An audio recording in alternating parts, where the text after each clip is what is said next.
Pagi hari ini saudara, senang sekali saudara, masih tetap gereja tetap ramai. Kata orang diprediksikan gereja sepi karena semua liburan itu ya saudara ya. Liburan.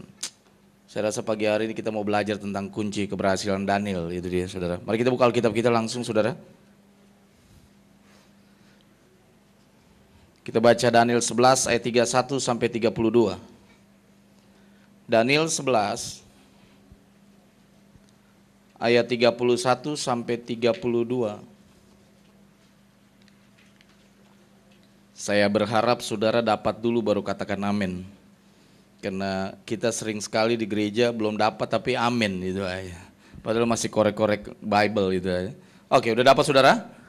Oke, sama-sama kalau saudara suka dengan saya, sama-sama baca 1, 2, 3. Tentaranya akan muncul, mereka akan menajiskan tempat kudus, benteng itu, menghapuskan korban sehari-hari dan menegakkan kekejian yang membinasakan. Dan orang-orang yang berlaku fasik terhadap perjanjian akan dibujuk sampai murtad dengan kata-kata licin.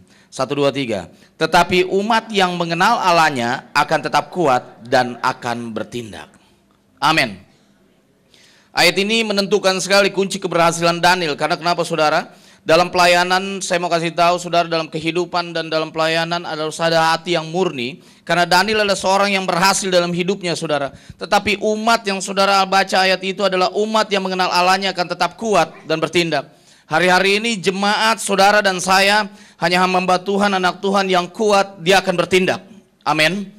Yang gak kuat saya rasa akan mundur teratur. Seperti dalam bisnis, saya mau kasih tahu kalau kita berbisnis dengan caranya Tuhan, kita berbisnis dengan Allah, saya percaya orang yang kuat akan bertindak, itu aja. Orang akan lihat siapa Tuhan di dalam kita. Nah, saya melihat di sini saudara ada 3 hal kita belajar. Saudara boleh catat itu dia. Saya belajar dari Daniel karena kenapa? Daniel adalah seorang yang sangat berhasil dalam hidupnya.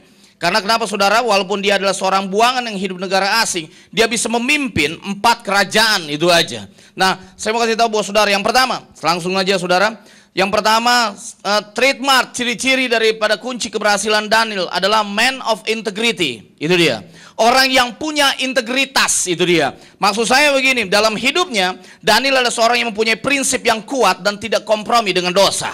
Amin. Hari-hari ini anak Tuhan dibutuhkan supaya tidak kompromi. Mari kita lari dulu sebentar. Kita buka Amsal 28 ayat 20.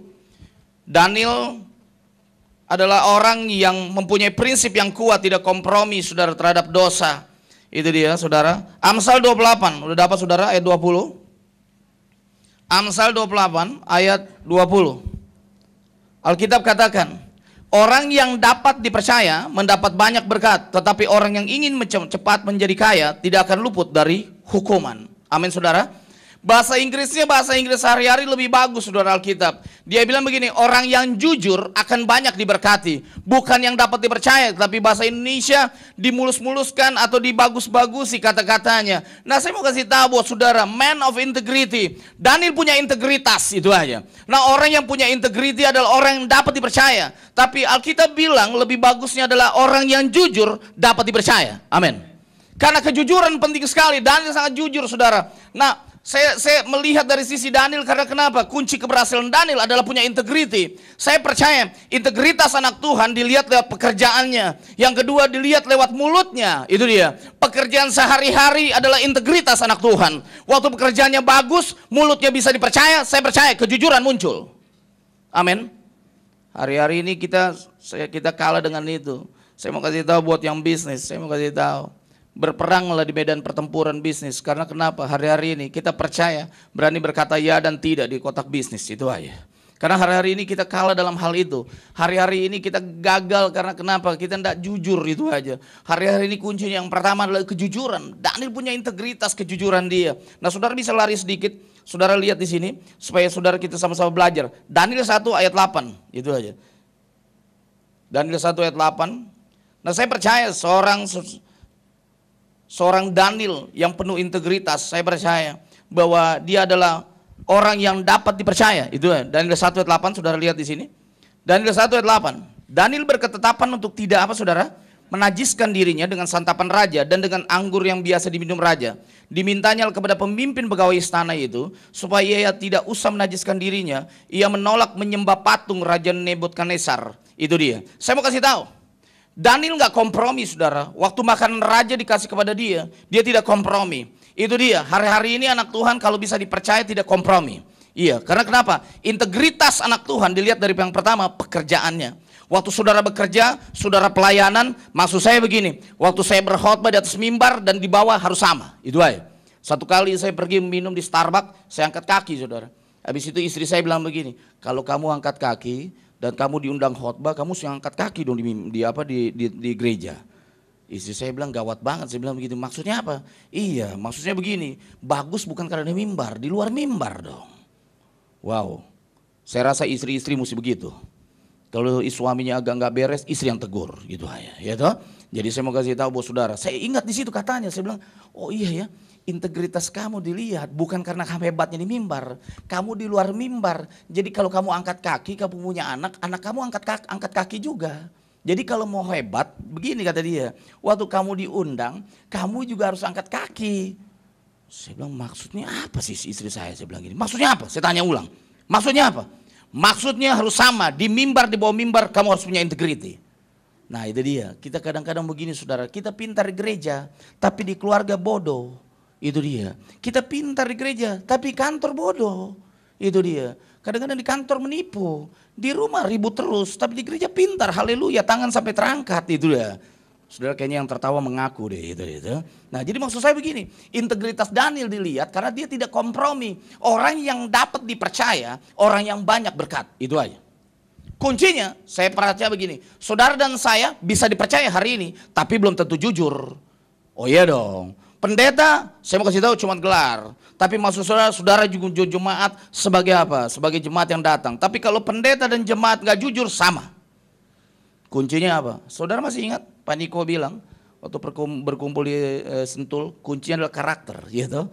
Saya udah bilang begini, hebat-hebatnya orang khotbah, hebatnya kita rajin ke gereja, kalau karakter tidak kuat sama saudara tetap dodol. Ya, karakter itu integritas dari Daniel. Daniel diberi makanan raja, Daniel disogok nggak mau saudara. Saudara lihat saudara bagaimana Daniel punya integritas itu aja. Hari-hari ini begini, kunci daripada anak Tuhan adalah integritinya, kejujurannya. Kejujuran artinya kata begini saudara, apa yang saudara katakan dari mulut sama apa yang saudara kerjakan. Amin. Makanya begini saudara, kita jangan pintar ke gereja saja, tapi pintar dalam kehidupan. Daniel pintar dalam kehidupan. Makanya begini saudara, istri saya bilang begini, jangan pintar khotbah, pintar dalam kehidupan. Oh iya saudara, jangan pintar khotbah, pintar urus istri. Wow, itu dia saudara, radikal banget. Makanya dia bilang begini, kalau kamu tetap angkat kaki di luar, pergi ke gereja diundang, angkat kaki dong. Iya, akhirnya ternyata saya berpikir, waktu pulang saya berpikir, my goodness, ternyata itu integritas ya. Orang hanya dilihat integritinya saudara. Makanya saya mau kasih tahu, hanya umat yang kuat dia akan bertindak. Amin. Nah itu integritas, makanya saya mau kasih tahu, saudara boleh catat di sini saudara. Makanya begini, orang yang berintegritas akan memikirkan apa yang dapat diberikan sebelum memikirkan apa yang didapat. Itu dia. Jadi dia belum memikirkan dulu apa yang diberikan sebelum dia dapat, itu dia. Makanya kunci kita adalah begini, dengan Tuhan hari-hari ini kita berdoa jangan kepentingan kita tapi kepentingan Tuhan. Amin. Itu kuncinya. Makanya begini, saya percaya bahwa gereja ada di posisi pihak yang menang. Gereja bukan di posisi pihak yang kalah.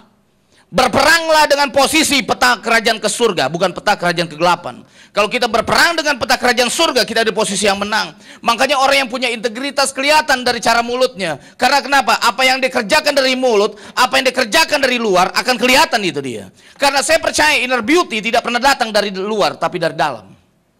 Oh iya, kadang-kadang kenapa? Ada pengusaha tanya sama saya, Pak, pegawai saya semua menipu saya, Pak. Terus kenapa, Bu? Semuanya Kristen lagi, Pak. Mau bilang apa saya? Mau bilang apa? Coba pikir aja, saudara. Terus dia bilang begini, yang ngurus-ngurus persekutuan doa Pak di kantor itu bawa lari uang, Pak. Berapa, Bu? 80 juta. Apa itu, Bu? Pendoa syafaat lagi. Sorry pendoa, di sini enggak, gitu. Jangan tersinggung saudara, gitu. Nah akhirnya saya pikir begini. Terus yang satu dia bilang begini, Pak, yang bawa lari uang saya hamba Tuhan. Wah nggak boleh nih, sama korps nggak boleh saling mendahului, ya toh, sesama korps. Saya bilang begini, Bu, coba ibu pikir Bu selama ini, kalau apa yang keluar apapun yang dikerjakan ibu, saya percaya Bu, orang lain boleh fitnah ibu, orang lain boleh bekerjakan ibu dengan cara apapun, tapi kalau ibu tidak membalas, itu kuncinya anak Tuhan.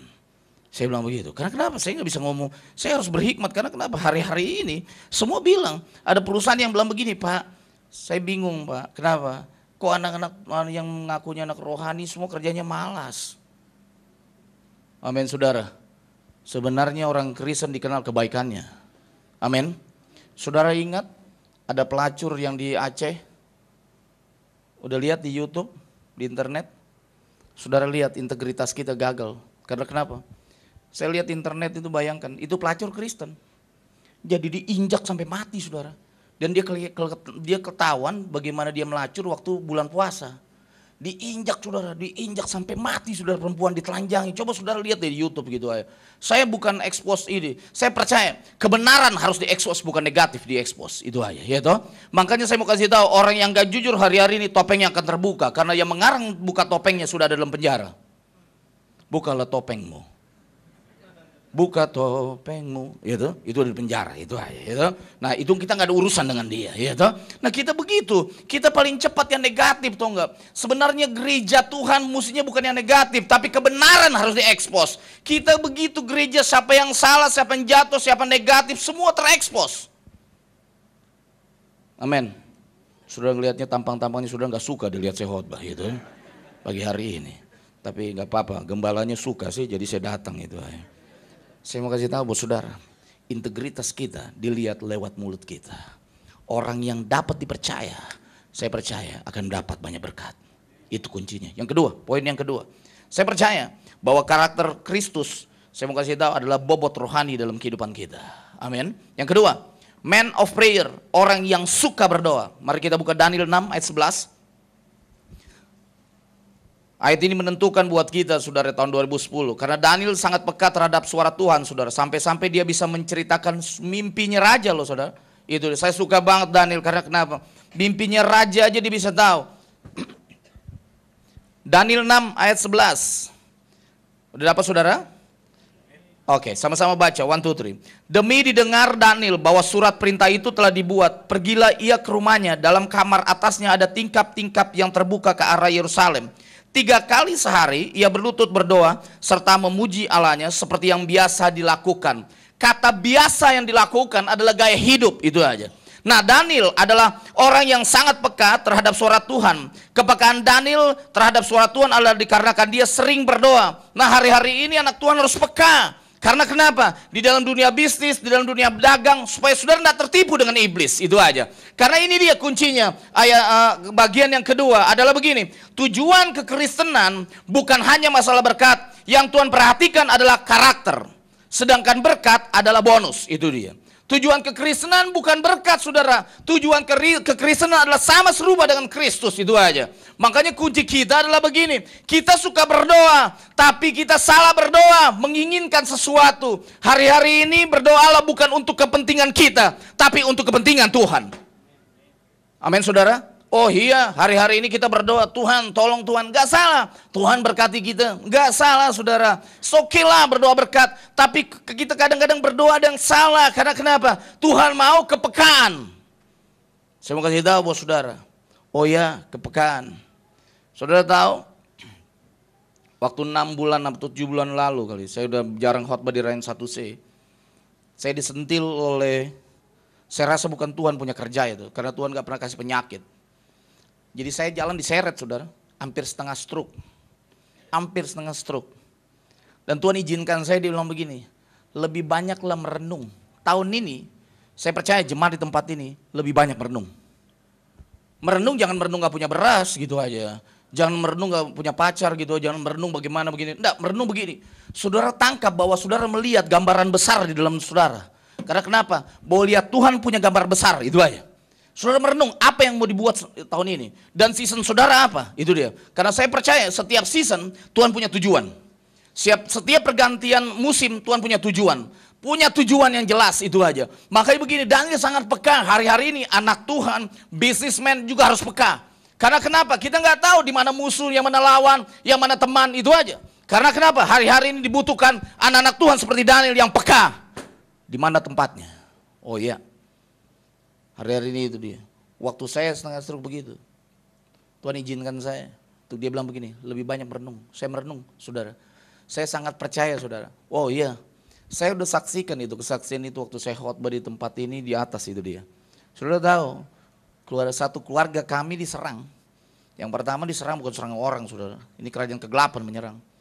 Jadi ibu saya ini udah penyakit udah 5 tahun lagi kemuncul, saudara. Ini di payudaranya ada nanah. Ada nanah dan semua dokter bilang cancer lah, lalu tumor lah.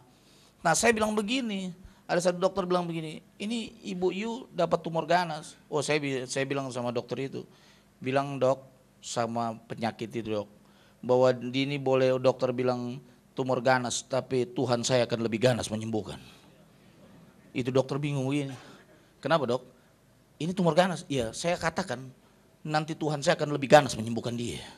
Jadi saya peka itu. Nah semua nih keluarga saya, kakak-kakak saya semua, bapak saya bingung, bapak saya pendeta saudara, dosen sekolah kita bingung juga. Bingung juga karena istrinya, itu aja tuh. Ya istrinya, kalau saudara punya istri kalau sakit juga bingung lah ya toh. Nggak mungkin saudara pikirin istri orang lain. Nggak mungkin rumput tetangga lebih bagus dari rumput rumah kita. Bukan istri kita bukan rumput itu aja. Apa yang terjadi saudara? Waktu saya berdoa di rumah sakit, itu lebih parah sudah. Di rumah sakit itu semuanya ibu saya dikerjain. Bayangkan saudara, ini infusnya diangkat, ada yang angkat saudara, terus selimutnya ada yang tarik. Ternyata di rumah sakit itu 6 bulan atau 7 bulan yang lalu ada perawat laki-laki mati di UGD. Semua ruang VIP digoda sama dia. Jadi waktu ibu saya nggak percaya begitu-begitu saudara. Waktu ibu saya lagi tidur, itu jam 3 itu ada anak-anak rohani saya yang jaga. Itu orang yang datang ke tempat kamar ibu saya itu di samping di tempat tidurnya. Itu yang datang semua perempuan, ada yang matanya bolong, terus ada yang kakinya diamputasi terus nggak selesai lah apa begini-begini. Ibu saya bilang sama cici saya, dia bilang begini, bisa pindahin saya nggak ke ruang lain? Saya bilang sama kakak saya gini, ya kalau memang ada ruangannya pindahin aja. Kalau enggak ada ya setannya yang pindahin lah. Ya pindahin lah setannya itu aja tuh. Apa yang terjadi saudara? Dan kepala kamar bilang begini, Pak nomor 12 itu Buset. Saya nggak tahu Buset siapa. Teman saya ada namanya Buset, namanya Budi Setiawan itu aja. Itu dia. Bu siapa ini Buset? Ternyata ibu setan di dalam. Pantas saudara semua digoncang tempat itu. Nah saya pernah datang malam-malam dulu saudara yang saya menengok gitu dia. Nah saya perlu cerita ini karena kenapa? Kita perlu peka anak Tuhan. Saya nggak hobi cerita-ceritain setan saudara. Nggak hobi karena setan saya percaya udah takluk dalam kaki kita. Apa yang terjadi saudara? Itu lift terbuka sendiri, habis itu tutup sendiri. Habis itu ada perawat yang malam-malam itu di rumah sakit itu bobo bayi gitu. Orang bilang begini, Pak, bilang ke suster, malam-malam kok ada perawat bobo bayi gitu ya. Oh semua yang dekat merinding gitu ya saudara ya. Oh merinding, sama di gereja dan rumah sakit kadang-kadang merinding iya toh. Iya. Kalau merinding jangan di gereja, di kuburan kalau merinding. Apa yang terjadi saudara? Jadi malam waktu mau di ruang masuk operasi, jadi tangan ibu saya diangkat saudara, diangkat digodain begitu. Ibu saya lihat terus ibu saya bilang begini, saya ingat anak saya berkhotbah bahwa kerajaan kegelapan tidak pernah menang oleh kerajaan surga. Tapi tetap tutup pakai bantal juga, iya. Tutup pakai bantal. Ibu saya umur 81 tahun saudara, riskan sekali kalau dioperasi. Saya bilang sama ibu saya, udah tenang aja, semua keluarga saya bingung gitu. Nah saya sudah belajar saudara, saya sudah belajar namanya begini, kalau ada penyakit kita jangan bimbang. Kalau ada masalah, karena kenapa? Iblis masuk dalam itu, kita harus peka tahun ini saudara. Daniel, bayangkan Daniel peka banget saudara. Dan waktu dibilang tumor lah, dibilang cancer lah apa, saya gak pusing itu, karena kenapa? Saya percaya, saya sangat percaya, kalau anak Tuhan punya mentalitas kingdom, itu aja. Mentalitasnya adalah mentalitas kerajaan Allah. Apa yang terjadi saudara waktu dia keluar dari ruang operasi, itu dia tahu gak saudara, kan mesti masuk dulu ruang ICU. Dia enggak, waktu dia keluar dia cuma bilang begini, mantap. Saya bilang hebat banget umur 81 tahun dioperasi langsung bilang mantap itu ya. Akhirnya saya bilang begini sama kakak saya sama cici saya, mulai sekarang keluarga kita mentertawakan penyakit, mentertawakan masalah. Karena kenapa? Kalau kita tidak tertawakan masalah, kita diganggu oleh kerajaan kegelapan. Saudara nggak amin, saudara kayak nggak percaya ya. Kelihatan saudara tampang-tampangnya saudara takut juga ya. Saudara saya mau kasih tahu, jemaat di tempat ini adalah jemaat yang peka. Saudara tangkap saudara waktu di rumah ada masalah, saudara nggak bisa salahkan anak dan istri dan suami. saudara salahkan siapa nih kerajaan kegelapan sedang masuk di luar saudara? Peka. Oh iya, makanya tujuan kekristenan bukan berkat. Berkat itu bonus. Tujuan kekristenan adalah karakter Yesus ada dalam kita. Itu tujuannya. Makanya gini, Yakobus bilang, kita salah berdoa, kita berdoa minta sesuatu apa aja untuk kepentingan kita. Hari ini saya mau kasih tahu buat saudara, kalau berkat itu enggak masalah saudara berdoa, tapi berdoalah buat kepentingan dia. Oh iya, hari-hari ini kita mesti peka. Oh iya, hari-hari ini kita peka. Gereja akan digoncang karena kenapa? Saudara akan di-shake, digoncang. Tetapi waktu saudara dapat incorruptible di dalam saudara adalah kerajaan yang tidak tergoncangkan, itu dia, saudara menang. Jemaat di tempat ini harus dapat incorruptible, yaitu apa? Tidak tergoncangkan. Oh iya, sekali lagi. Bayangkan saudara, berat banget. Saya anak bungsu, jadi ibu saya sakit aja langsung begini. Bagaimana uang rumah sakit udah ada? Oh iya. Yang kedua, tambah lagi saudara. Nah gereja ini saya jadi donaturnya saudara, ya toh. Gereja ibu saya bilang begini, Ki uang gereja bagaimana? Wah ada semuanya begitu aja. Itu tekanan, tapi saya sekarang menganggap itu bukan tekanan. Karena kenapa? Kalau kita menang, kita berani mengambil masalah, saya percaya bahwa Yesus lebih besar dari masalah. Amin saudara. Saya percaya, makanya begini, peka. Seperti Daniel, peka. Karena kenapa? Itu dia kuncinya. Karena kepekaan ini adalah menentukan kita untuk maju ke depan. Hari-hari ini kita berjalan, ada Alkitab bilang begini, ada Alkitab bilang begini. Ada yang di jalan bilang lurus tetapi ujungnya maut. Oh iya. Ada orang tanya, pengusaha tanya saya, Pak, kira-kira saya terusin gak bisnisnya? Bisnis apa Pak? Dia gak berani ngomong. Nah saya pernah lagi waktu saya diundang satu tempat, rayon satu saya juga. Ada ibu, bukan ibu lah, masih nona itu. Dia minta berdoa. Dia bilang begini, Pak boleh doakan saya enggak Pak? Boleh. Saya peka. Saya bilang begini, ini maksudnya ada sesuatu yang aneh ini ibu. Saya bilang tanya, apa Bu yang boleh doakan? Boleh doakan saya sudah 3 bulan gak dapat tamu. Hah? Tamu apa ini? Saya suka jual diri Pak. Ya jangan saya yang doakan, saya bilang panggil aja. Jangan saya, bukan kerjanya pendeta itu doakan. Masa 3 bulan gak dapat tamu kita yang berdoa? Bagaimana caranya itu? Memang gak cantik saudara. Bayangkan kita berdoa, tangan saya udah begini. Saya panggil pekerja, bisa doakan gak? Saya tanya, saya bisik, apa kasusnya Bu? Kasusnya satu Pak, sudah 3 bulan tidak dapat tamu. Waduh gak beres ini. Ini kita mesti peka. Kalau pendeta-pendeta lain tetap berdoa, saya enggak mau. Masa kita anjurkan gak dapat tamu kita berdoa? Kami berdoa Tuhan supaya dia dapat tamu. Bagaimana? Bagaimana tuh caranya?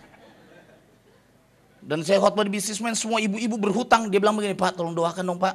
Kenapa? Supaya debit kolektor tidak datang ke kantor saya Pak. Dan dibutakan debit kolektor. Oh gak mau berdoa. Saya cuma berdoa, Tuhan kami berdoa. Segala apapun waktu mereka pulang, mereka bayar utang. Cuma ini Pak, iya cuma ini. Utang gak perlu doakan, bayar. Dari mana rumusnya itu utang didoakan? Utang gak perlu pakai bahasa roh. Kita kadang-kadang gitu. Kita kuncinya gak peka karena kenapa? Lihat ya, orang tagih utang kita bahasa roh. Hei bayar utang. Amin. Saya ajar membongkar paradigma kita untuk lebih maju lagi. Kalau pola pikir kita, saya mau kasih tahu, kalau mindset kita terbuka, otak kita terbuka, paradigm kita terbuka, saudara akan hidup sehat. Oh iya, sehat. Makanya begini, kalau orang gak jujur pasti gak sehat. Oh iya, kelihatan. Makanya banyak di gereja yang gak jujur-jujur, senyumnya cuma basa-basi itu. Shalom. Dia tuh ibu, utangnya banyak banget tuh. Wah iya, kita punya kerja gitu tuh. Kita gagalnya di situ. Padahal kita mau dapat berkat yang besar, kita mau menang, kalahnya di situ. Makanya begini saudara, jangan lihat sesuatu apa aja ditengking dengan bahasa roh. Bahasa roh bukan buat tengking-tengking. Kita kadang-kadang begitu, orang tagih utang kita tengking.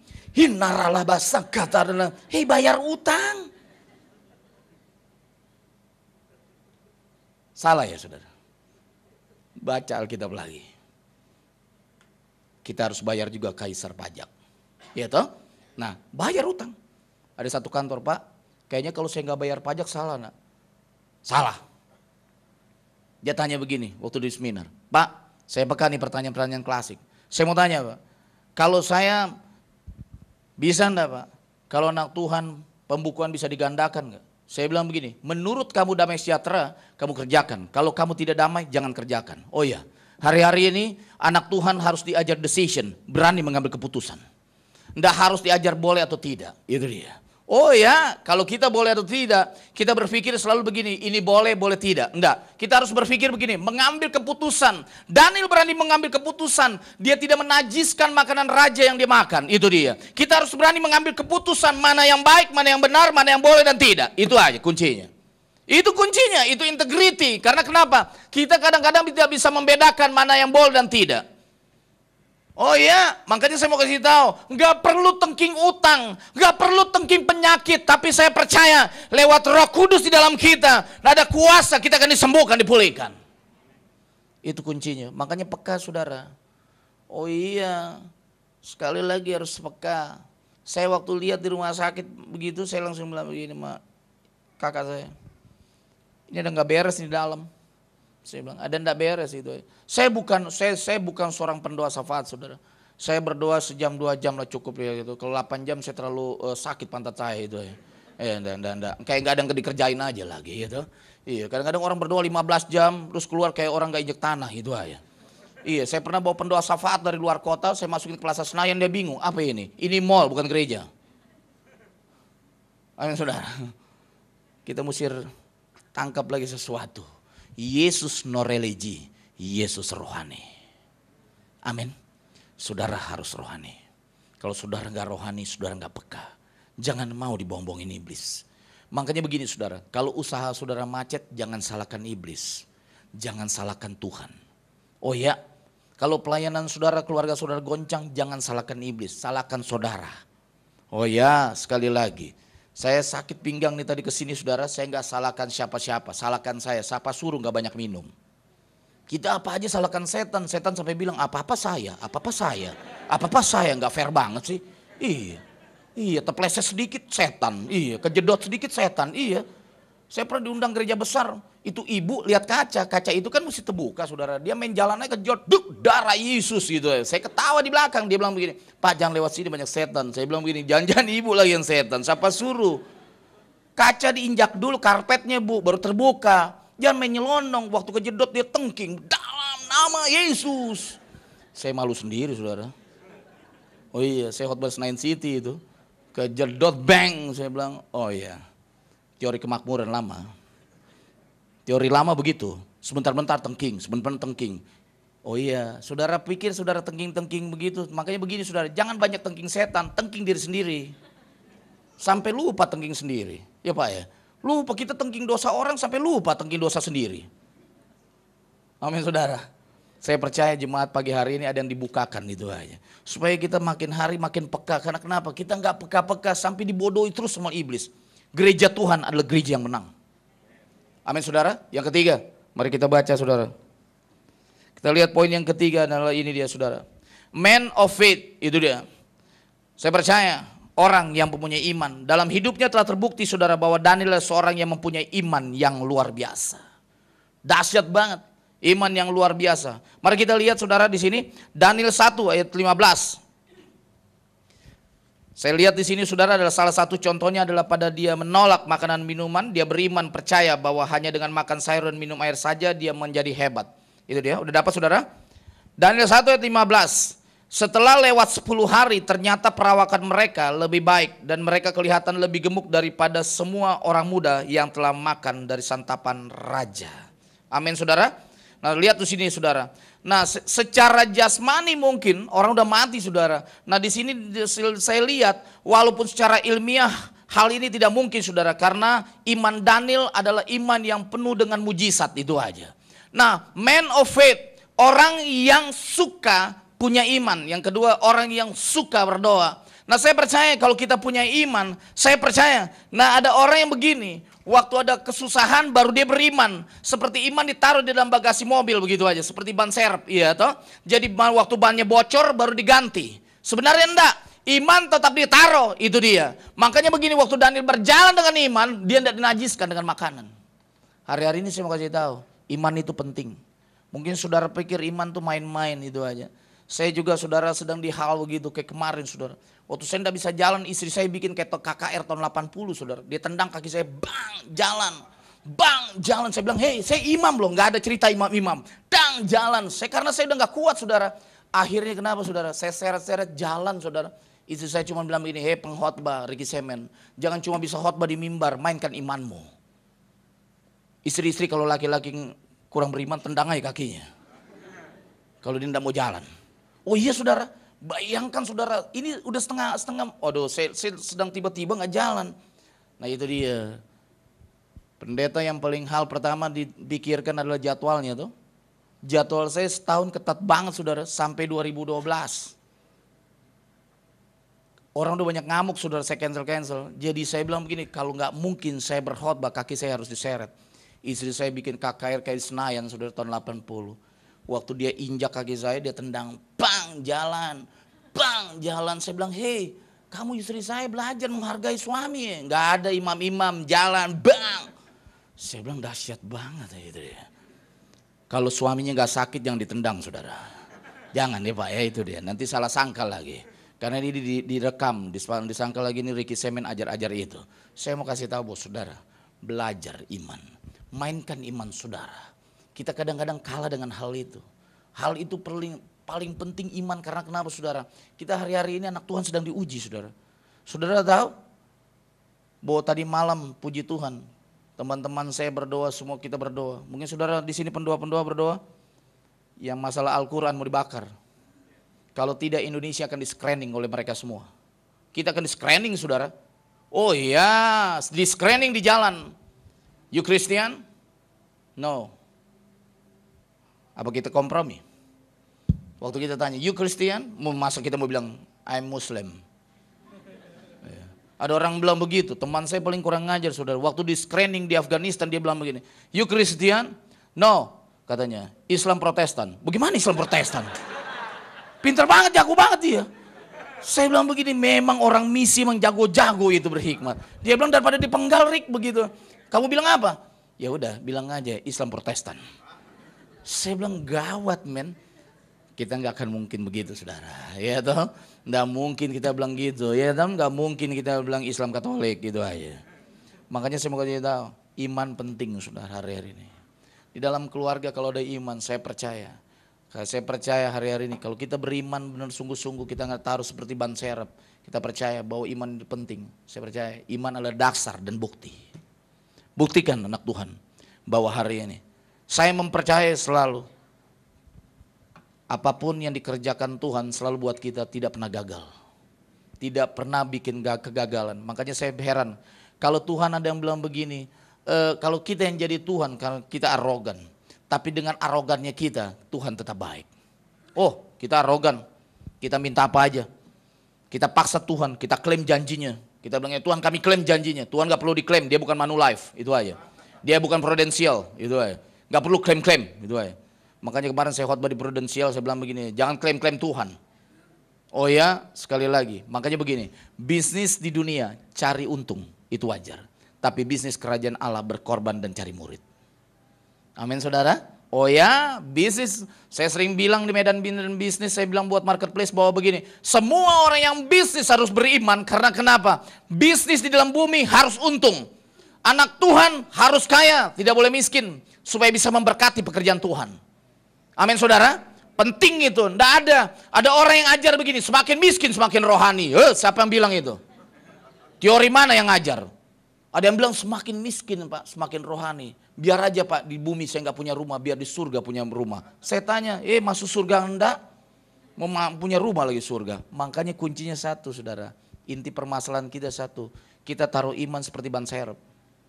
Waktu ada masalah baru kita beriman. Saya kasih tahu buat saudara, saya pemain musik worship leader. Persiapan kita bukan Jumat dan Kamis melayani pekerjaan Tuhan. Kita udah siapin 2 tahun lalu untuk masuk tahun ini. Untuk masuk di tahun 2013, 2014 kita udah persiapkan tahun 2010. Itu kuncinya anak Tuhan. Masa kita mau persiapan sih? Gila ada masalah kita baru persiapan. Di Kelapa Gading begitu saudara. Hujan keras sedikit semua persiapan beli pasir. Pada marah-marah. Kok hujannya cuma begini? Ya kalau giliran besar marah-marah gitu. Makanya begini saudara. Di dalam hidup yang paling penting adalah persiapan. Tanpa persiapan kita tidak bisa jalan dengan Tuhan. Makanya begini saudara, hari-hari ini jadilah orang yang punya integritas saudara. Mulutnya bisa dipercaya. Oh ya, Sekali lagi, makanya begini, kalau mau tahu siapa pendeta dan siapa saudara di rumah ada dua. Yang pertama supir dan pembantu. Tanya itu. Makanya yang tahu Krisdayanti itu supirnya. Oh saya bukan gila infotainment saudara, iya toh? Saya nggak gila itu, saya nggak gila infotainment. Saya nggak mau nonton tuh infotainment yang bikin lelah aja. Karena kenapa? Semua kasus Indonesia perselingkuhan. Iya, film-film sekarang udah ada. Saya seneng banget Arswendo. Saudara tahu Arswendo? Arswendo adalah sutradara. Dia bilang begini, bahwa film di Indonesia tidak punya dinamikanya lagi. Saya tanya begini, Pak Arswendo kalau mimbar-mimbar Kristen yang kata pengkhotbah di TV bagaimana? Saya nggak terlalu suka. Karena kenapa? Ya nggak menantang aja, nggak ada dinamikanya. Saudara tahu dinamika? Datar, gitu aja. Film-film juga dia bilang begini, film-film di TV kita cuma nonton yang namanya Yesus memberi makan 5.000 orang. Tidak ada kreativitasnya. Makanya saya mau kasih tahu, anak Tuhan punya kreativitas. Saya mau kasih tahu, seringkali saya bilang buat di gereja-gereja bahwa begini, jadilah orang Kristen yang tidak flat. Amin.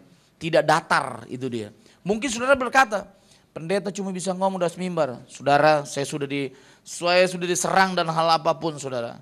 Apapun itu dia, apa yang kerja. Makanya begini, dulu saya tinggal di satu rumah, orangnya baru bunuh diri. Sekarang masuk rumah sakit orang tua saya, di dalam sumpah dengan setan.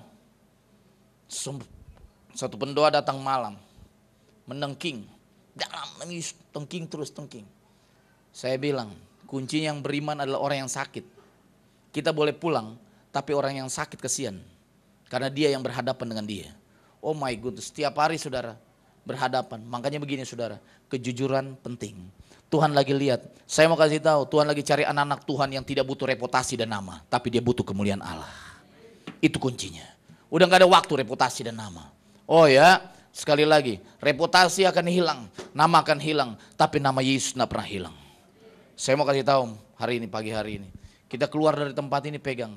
Kita punya man of integrity, man of prayer, man of faith.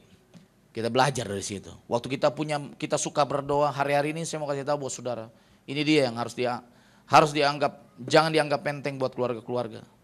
Bahwa hari ini saya mau kasih tahu, keluarga sedang diserang. Karena kenapa? Kalau keluarga-keluarga diserang, kehendak Tuhan di bumi ini tidak selesai. Tapi kalau keluarga menang, saya percaya dari tempat ini saya bilang, kalau businessman menang, Indonesia transformasi. Beri kemuliaan buat Tuhan saudara. Makanya kuncinya itu saudara. Kalau saudara mau keluar dari tempat ini, saudara bilang dulu pada Tuhan, Tuhan ganti cara pikir saya, ganti cara pandang saya, biar hidup saya murni dalam Tuhan. Oh itu penting saudara. Karena satu hal, saya mau kasih tahu buat saudara, ada dua keluarga saya sedang layani. Mereka adalah orang yang kaya saudara. Tapi apa saudara, bayangkan uang tidak bisa beli damaian. Uang gak bisa beli kedamaian, uang penting saudara. Saya mau kasih tahu, uang penting, tapi cinta uang yang salah. Dua keluarga ini saudara saya sedang layani saudara. Bayangkan, suaminya adalah Muslim, dua-dua.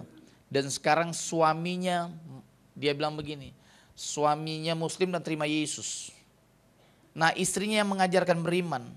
Nah sekarang istrinya dua-duanya, ini dua keluarga ini.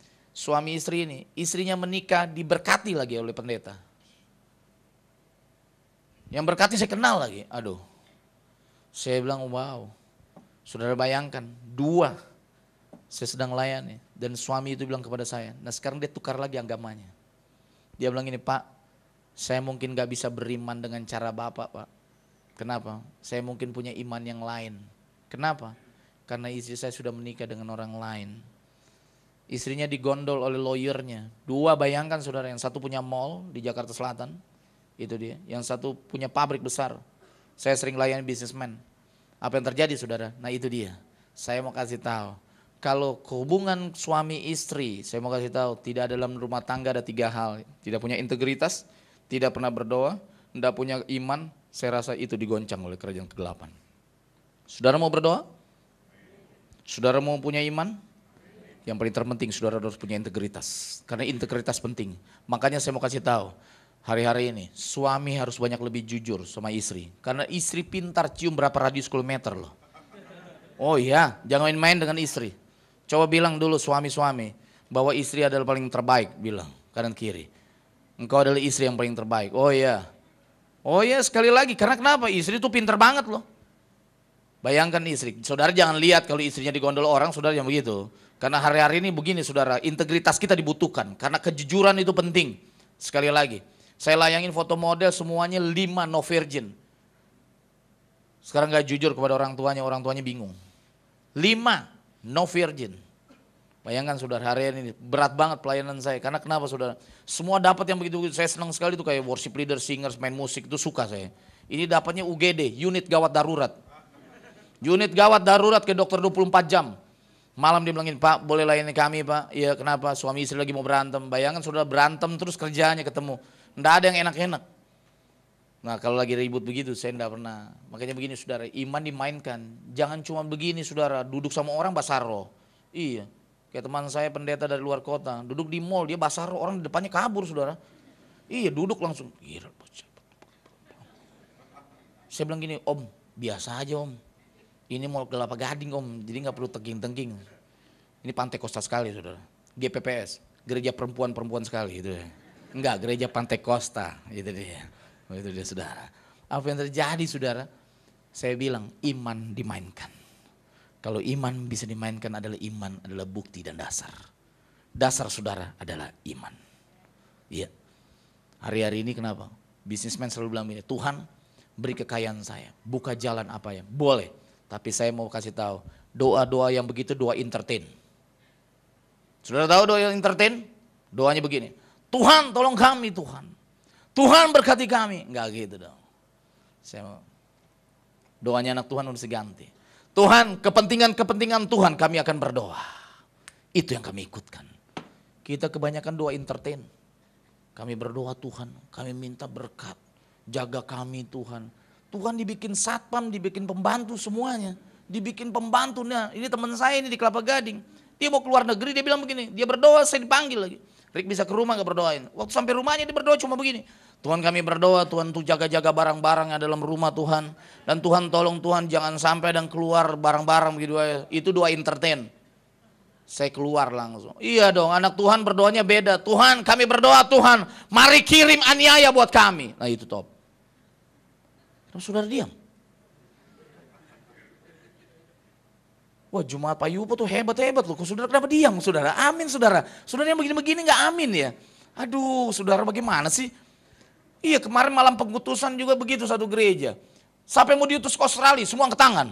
Saya beriman, saya ada di Australia. Saya bilang Pak berdoa Pak, siapa mau dikirim di Irak pasti gak ada angkat tangan. Benar, siapa mau dikirim di Irak? Gak ada angkat tangan semua. Itu lulusan sekolah Alkitab mana itu? Saya mau kasih tahu, iman dimainkan waktu masalah ada. Masalah nggak ada, iman juga tetap main. Karena kenapa? Setiap anak Tuhan akan di-shake. Saudara akan digoncang tahun ini. Tahun depan saudara akan digoncang. Tapi kalau saudara terima incorruptible, saudara tidak tergoncangkan. Saya bukan teori saudara, saya sudah praktekkan itu. Karena bukan apa-apa, semua saudara udah. Bayangkan saudara, saya mau kasih tahu. Kaki nggak bisa jalan. Saya punya istri cuma tendang-tendang kaki, kita main iman aja saudara. Nah saya mau kasih tahu, waktunya anak Tuhan bekerja keras. Nggak ada yang malas-malas yang cuma berdoa. Hari ini saya mau kasih tahu, jemaat di tempat ini adalah jemaat yang bekerja keras. Amin. Bukannya jemaat cuma berdoa, cuma jemaat minta-minta. Saya mau kasih tahu, hari ini saya mau kasih tahu, kita bukan generasi yang peminta, tapi kita jadi generasi pemberi. Itu penting. Nggak ada waktu, itu aja. Sekalipun Tuhan belum tolong kita hari ini, kita belajar dari Daniel, kita beriman. Amin saudara. Saya percaya di ruangan tempat ini, saudara punya masalah, itu ya. Masalah kita apa sih kolapsnya? Yang pertama apa? Uang tuh. Iya. Tapi saya mau kasih tahu, jangan sampai krisis rohani dan bangkrut daripada secara jasmani. Krisis rohani dan bangkrut jasmani. Anak Tuhan tidak pernah akan bangkrut kalau dia tahu seasonnya Tuhan. Saudara pagi hari ini saya mau kasih pesan buat saudara. Kuncinya satu saudara, mari tujuan saudara bekerja itu penting, tujuan pelayanan saudara penting.